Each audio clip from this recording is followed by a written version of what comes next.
Saya katakan selamat. Allah sangat mencintai pelaku maksiat yang mau tobat dibandingkan orang soleh yang tidak pernah merasa salah.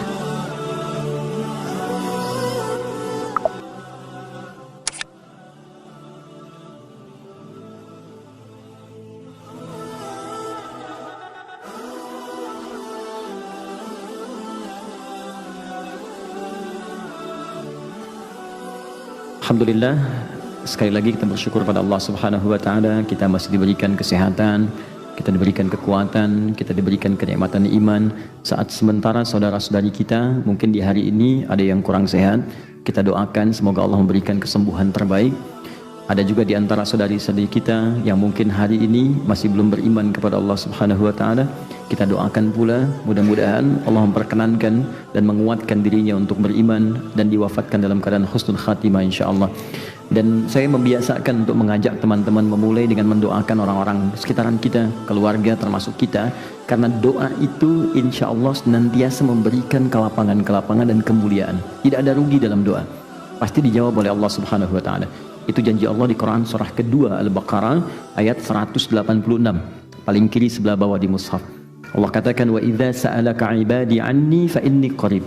Kalau hambaku sedang mencari-cari aku, katakan padanya aku dekat. Biasanya kalau orang cari Allah kan motifnya dua. Kalau bukan ingin taubat, atau yang kedua dia punya kebutuhan yang dimintakan kepada Allah. Dua itu. Kata Allah, katakan padanya, Allah berikan harapan, gak usah lelah mencari, aku dekat.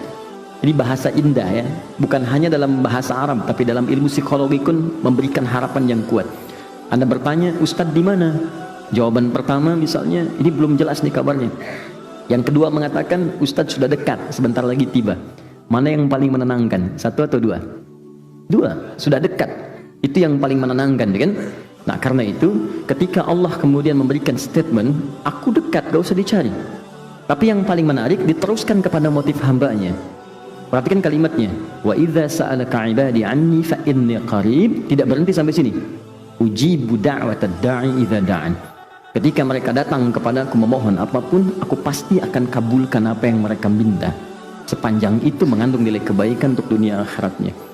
Maka saya mohon kepada teman-teman sekalian, isi, jangan sampai ada sehari kita tidak berdoa pada Allah Subhanahu wa taala. Ya, dan di antara doa itu minta yang belum beriman supaya diberikan oleh Allah kekuatan iman. Alhamdulillah kami di Bekasi dengan teman-teman membiasakan, dan hampir setiap pekan ada yang masuk Islam. Ada yang masuk Islam. Ada yang mantan preman, ada yang mantan pembunuh, ada yang mantan penjudi, ada yang biasa-biasa. Tapi kita bahagia gitu.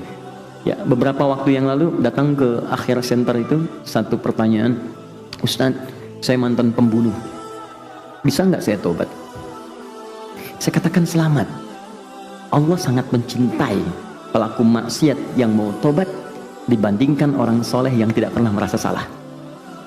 Lalu saya sampaikan Quran surah kedua di akhir ayat 222. Innallaha yuhibbut tawwabin. Allah cinta orang tobat. Dan Anda sekarang sedang dicintai oleh Allah. Saya pun belum tentu bisa mendapatkan status itu. Jadi ketika Allah menanamkan cintanya, ambil itu. Karena tidak semua hamba bisa mendapatkan kesempatan itu.